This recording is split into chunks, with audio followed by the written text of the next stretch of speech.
Hello student, BSc second term में start करने जा रहे हैं हम उसका बी पार्ट। दूसरे एग्जाम्पल नंबर दूसरे का बी पार्ट। बेटा जी किताब में इसका मेथड हार्ड दे रखा है, थोड़ा मैं चेंज करूँगा उस मेथड को। एक्स की पावर एन ये सीक्वेंस है और मोड एक्स का मान है 1 से कम, ठीक है। तो इसका मीनिंग क्या होता है? इसके दो मीनिंग होते हैं। फर्स्ट यूँ करते हैं बेटा, ऐसा इसका फर्स्ट मीनिंग क्या होता है? बार प्लस लगा दिया मोड बोलते वक्त 1 से कम, यहाँ पर आती है बेटा माइनस एक्स 1 से कम। मोड बोलते हैं ना तो प्लस में दोनों लगते हैं, पता है बेटा होगा आपको। इसमें माइनस से गुणा करते हैं दोनों तरफ तो सिंबल उल्टा जाता है बेटा, राइट। फिर दोनों को मिलाते हैं तो एक्स का मान माइनस 1 से बड़ा और 1 से कम। तो इस क्वेश्चन में एक्स का मान क्या दे रखा है? माइनस 1 से बड़ा और 1 से कम। आपको इस कंडीशन में चेक करना है कि वर्तमान है अभिसारी है कि नहीं, मीन्स कन्वर्जेंट है कि नहीं है, और एल की वैल्यू 0 करनी है। तो मिटाना बेटा सुनिए आपको। इसमें आप बेटा एग्जाम्पल ले लो, केस फर्स्ट लेते हैं बेटा, जब माइनस के बीच पहले 0 ले लें बेटा, ठीक है। तो इस केस में इसका जो मान आएगा वो आएगा बेटा केवल 0 आएगा, सारे 0 आएंगे वैल्यूज। और दूसरा केस में अपन लेते हैं एक्स बराबर हाफ बीच में आता है बेटा, तो इसकी वैल्यू बेटा क्या होगी? हाफ की पावर एन, मतलब 1/2 की पावर एन सीक्वेंस होगी बेटा। मतलब एक्स एन बराबर 1/2 की पावर एन। अब आप n का मान 1, 2, 3 रखते हैं बेटा, तो x1 आएगा हाफ, x2 1/4, x3 1/8, मतलब कम हो रहा है। हाफ से कम ये हो रहा है, तो इसका मतलब सबसे बड़ा कौन सा हो गया? x1 सबसे बड़ा, उससे छोटा x2, उससे छोटा x3, x4। बेटा जी ये कम आते आते हैं। अब सुनो, इसकी मेन चीज सिखाता हूँ मैं ग्राफ में। बेटा हाफ यहाँ होता है, हाफ से वैल्यू कम यहाँ हो रही है, यहाँ हो रही है, तो लास्ट में क्या आएगा बेटा? कम आता है, क्या आएगा? 0 से कम आएगा। ये सारी वैल्यूज क्या होगी? 0 से कम होगी। मतलब सब, मतलब कहना मतलब 0 हटा दो एक बार में, बाद इसमें एक्सप्लेन कर दूँ बाद में। तो ये हाफ हो रहा है, तो हाफ से कम कितना होता है बेटा? 1/4 यहाँ आएगा। तो इसकी लास्ट लिमिट क्या बेटा होगी? 0, ठीक है। तो इसका मतलब क्या होगा? सबसे ज्यादा मान कितना बेटा आएगा? हाफ, x1 की हाफ आए, और सबसे कम कितना है? 0 हुआ। तो xn का मान 0 से बड़ा और हाफ से कम और बराबर। कारण क्योंकि हाफ 1/4, तो हाफ से कम होता है 1/4, उससे कम होता है 1/8। तो इसके बाद में राउंड फिगर में सबसे कम वैल्यू कौन सी बेटा? 0 है, तो 0 होगी बेटा। तो ये फंक्शन कौन सा हो गया? बाउंडेड। इंक्रीजिंग तो है बेटा, सॉरी डिक्रीजिंग है, और प्लस क्या है? लोअर बाउंडेड है। अपर तो वैल्यू हो गया बेटा लोअर बाउंडेड, मतलब कि निम्न परिवर्तित। तो लोअर बाउंडेड भी है और डिक्रीजिंग भी है, तो बेटा ये क्या होगा? कन्वर्जेंट, मतलब अभिसारी होगा, राइट। और अब आप इसकी वैल्यू निकालते हैं, तो देखो पहले भी 0 आ रहा था। अब L की वैल्यू निकालते हैं, तो L की वैल्यू का फॉर्मूला बेटा, इसमें 0 हो ही गया पहले। इस केस में L का मान निकालना अपने को, तो L क्या था? Limit n tends to infinite 2 की पावर n, हटाओ लिमिट, मतलब 0। तो सभी केस में इसका मान 0 है। लेकिन इसलिए इसी प्रकार सिमिलरली x का मान -12 हो तो भी L का मान 0 होगा। इसका मतलब ये कन्वर्जेंट भी है, अभिसारी भी है, और L की वैल्यू बेटा कितनी होगी? 0। याद रखना, राइट। अब आता है नेक्स्ट एग्जाम्पल नंबर तीसरा।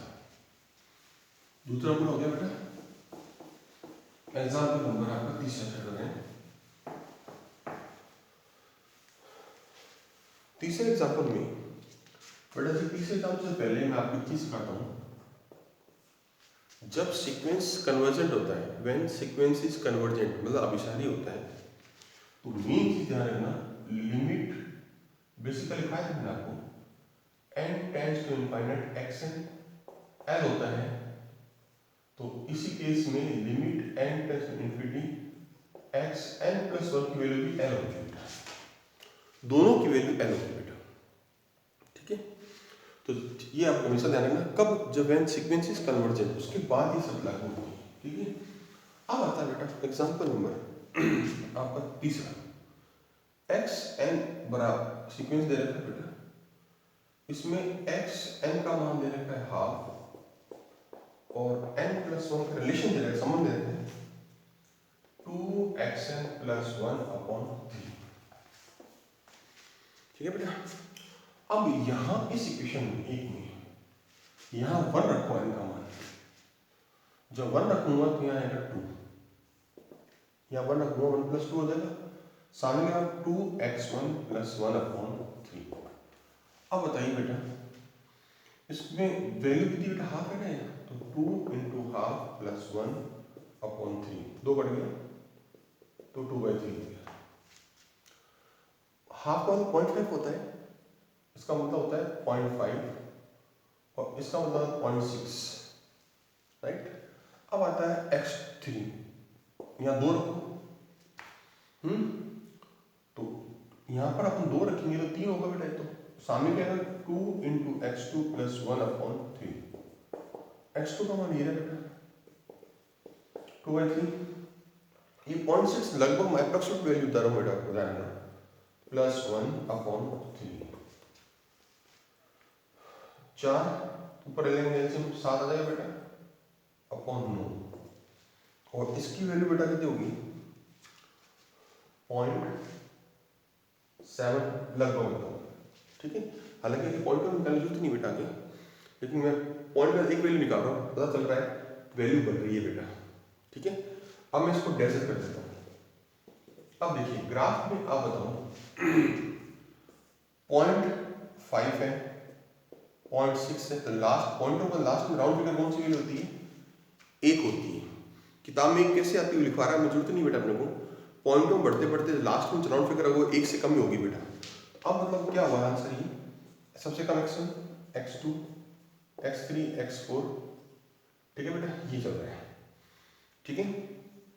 और xn का मान जो है हाफ से बड़ा, सबसे कम मान हाफ है, तो बेटा बड़ा बराबर 1 से कम, 1 कैसे लिया मैंने आपको 0.5 0.6 0.2 वैल्यू बढ़ रही है, तो 0.2 वैल्यू बढ़ रही है तो लास्ट में वैल्यू कितनी हुई है, 1 से कम ही तो हुई बेटा होगी, तो इसका मतलब क्या हुआ, ये फंक्शन इंक्रीजिंग है, मतलब वर्तमान है, प्लस अपर बाउंडेड है, ऊपरी परिवर्त है, ये ना ऊपर दिया था, मतलब लोअर बाउंडेड पहले हो गया, अपर बाउंडेड है, अपर बाउंडेड है, तो दोनों मिलाकर के अपन बोलते हैं सीक्वेंस इज कन्वर्जेंट, अनुक्रम बेटा क्या होगा, कन्वर्जेंट होगा, ठीक है। अनुक्रम कन्वर्जेंट होगा, उसके बाद में आपको एल का मान निकालना है, उसके लिए बेटा फॉर्मूला, जब ये देने की वैल्यू दे रखी हो तो उसका फॉर्मूला अलग होता है, पता होगा आपको।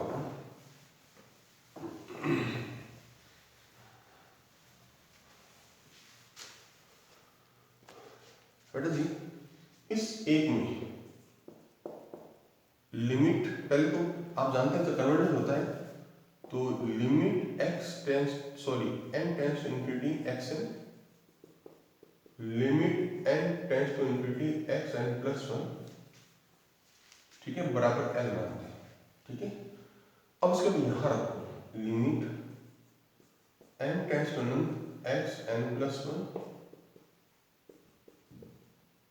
इंफिनिटी 2xn प्लस 1/3, इसका मान l है बेटा, इसका मान l ही तो लिया, और इस लिमिट का मान हटाएंगे तो पहले से लिखते हैं इसमें कैसे 2/3 1/3, लिमिट की वैल्यू यहाँ लगी तो सब कांस्टेंट है बेटा, तो इसमें l ही तो है भैया, तो इसको l कर दो बेटा 2/3 l 1/3, इसको इधर ले जाओ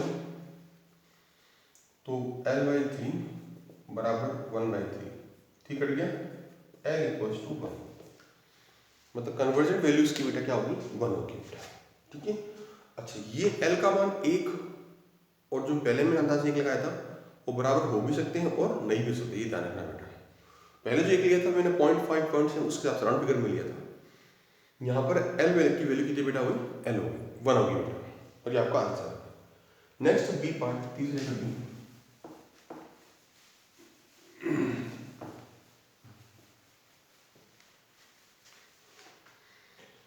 बेटा तीसरे के बी से पहले एक चीज सिखाता हूं मैं आपको, थर्ड का बी, एल हॉस्पिटल रूल। बेटा एग्जाम्पल जो तीसरे का बी है बेटा हार्ड दे रखा है, थोड़ा सा हार्ड दे रखा है इसमें, मैंने हालांकि इसका फॉर्मूला लिखवा रखा है मैंने आपको, वो ये आता कैसे है वो बता रहा हूँ मैं आपको। उस नियम से एल से रूल्स होता है बेटा, वो क्या होता है, जैसे अगर limit x tends to a fx और नीचे gx है, ठीक है, लिमिट ऊपर हटाओ, f आएगा g आएगा, ये या तो 0.0 फॉर्म आता है या इन्फिनिटी अपॉन इन्फिनिटी, दो फॉर्म आते हैं।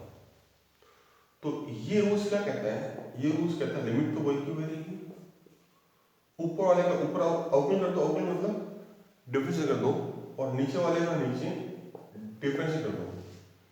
ये तब तक यूज करना है जब तक ये खत्म नहीं हो जाए। This DL rules applied up to 0.0 और this form is not eliminate, तब तक करते रहना है बेटा, फिर लिमिट आकर के आपका आंसर आ जाएगा। After it eliminate the limit obtain the answer, limit आती है बेटा आपका आंसर आ जाएगा।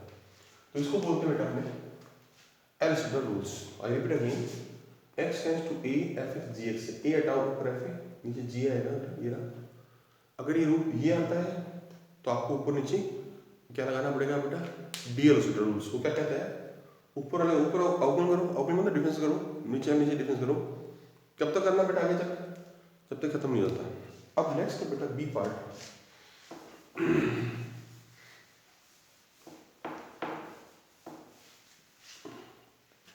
बी पार्ट है बेटा एक्सएन का मान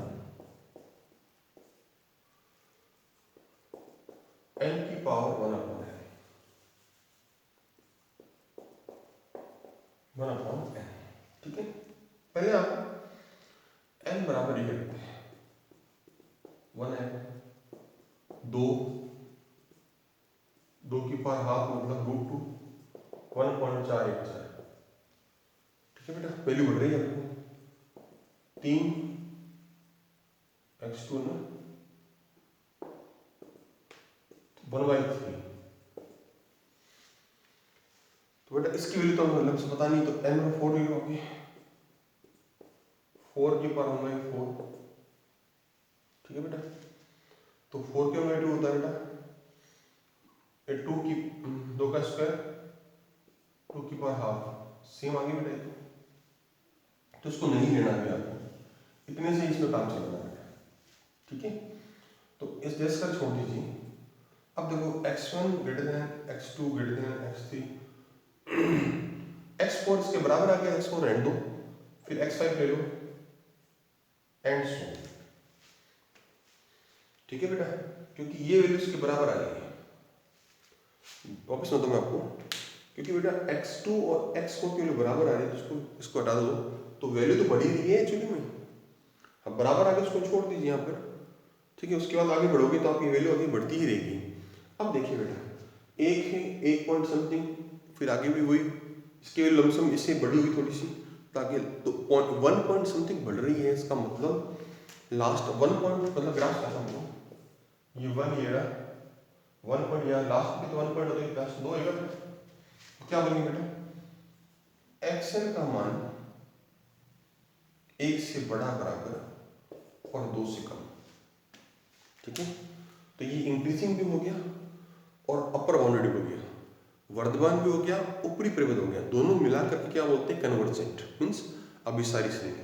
अब आपको बेटा एल का मान निकालना है, एल का मान निकालने के लिए कन्वर्जेंट होगा तभी एल का मान होगा बेटा, अभिसारी होगा तभी सीमा का मान आएगा। तो बेटा एल का मान कैसे निकालते हैं, लिमिट इन्फिनिटी n की पावर 1 अपॉन है। बेटा जी मैंने आपको बेसिक फॉर्मूले में लिखा था, इसका मान 1 होता है, याद है आपको। और वो एक कैसे होता है वो सिखा रहा हूँ आपको। लॉग ले लो दोनों तरफ,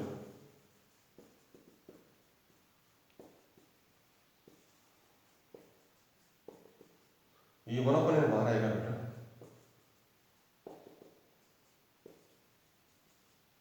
तो limit log n upon n, ये हो गया infinity upon infinity form. Limit आओ तो अपन याद है डीएल सोल्यूशन लगाया था, वो क्या कहता है, लॉग n का वैल्यू 1/n होता है, नीचे वाले का 1 होता है, ये 1/n नीचे आ गया, लिमिट n इंफिनिटी यहाँ लग जाएगा, तो 1/n मतलब 0। तो बेटा मेरे log l बराबर 0 हो गया। फिर लेंगे इसमें n की log, e कट जाता बेटा, l बराबर e की पावर 0 मतलब 1, ये आपका आंसर। आप चाहो तो यहाँ पर सीधा इसको 1 कर सकते हैं, कारण मैंने आपको फॉर्म लिखवा रखा है इसकी वैल्यू 1 होती है, तो दोनों ऑप्शन मेरे पास में बेटा है। ठीक है, इस तरीके आपका बी पार्ट आपका कंप्लीट हो गया। फिर आता है बेटा फोर्थ का ए पार्ट,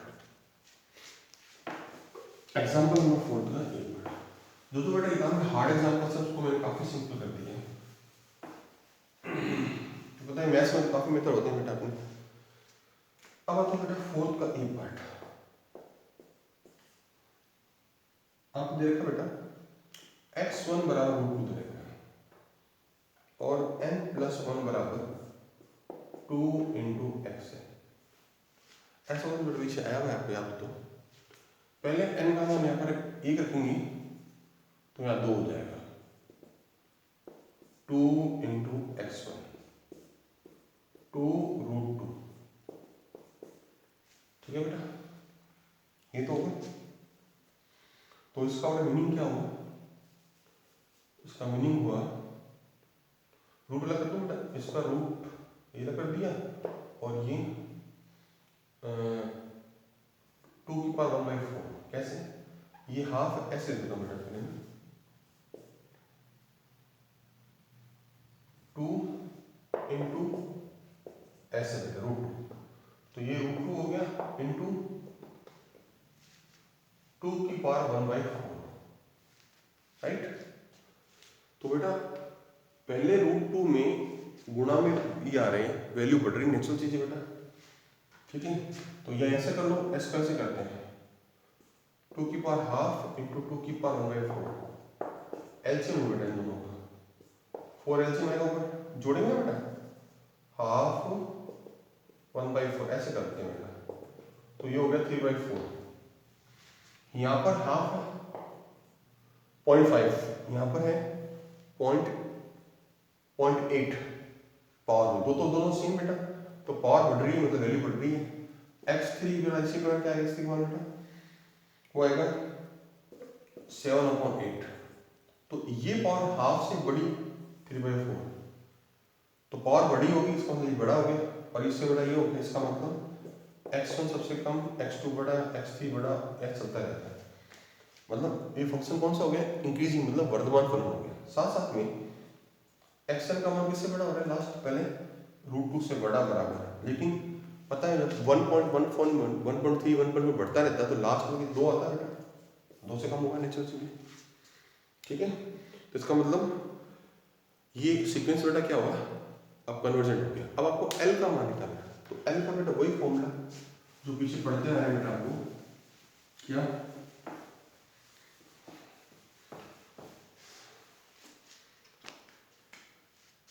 L बराबर रहते हैं limit n tends to infinity xn बराबर limit n tends to infinity xn+1।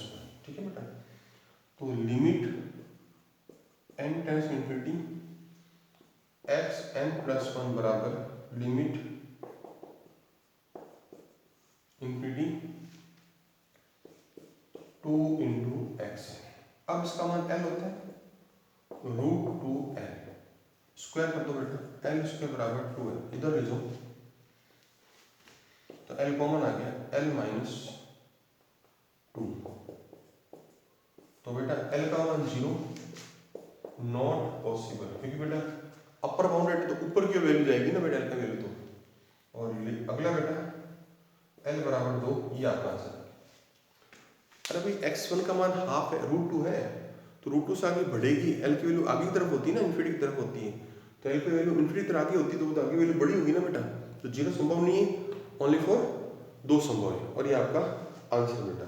इस तरह आपका क्वेश्चन नंबर एग्जाम्पल नंबर पहले का ए हो गया, फोर्थ का ए हो गया, मतलब फोर्थ का भी मैं आप करने दे रहा हूँ, ये सेम पैटर्न का बेटा, कोई डिफरेंस नहीं है, तो फोर्थ के बी तक आप एग्जाम्पल कर लीजिएगा, बाकी मैं कल कराऊंगा बेटा। Okay, thank you.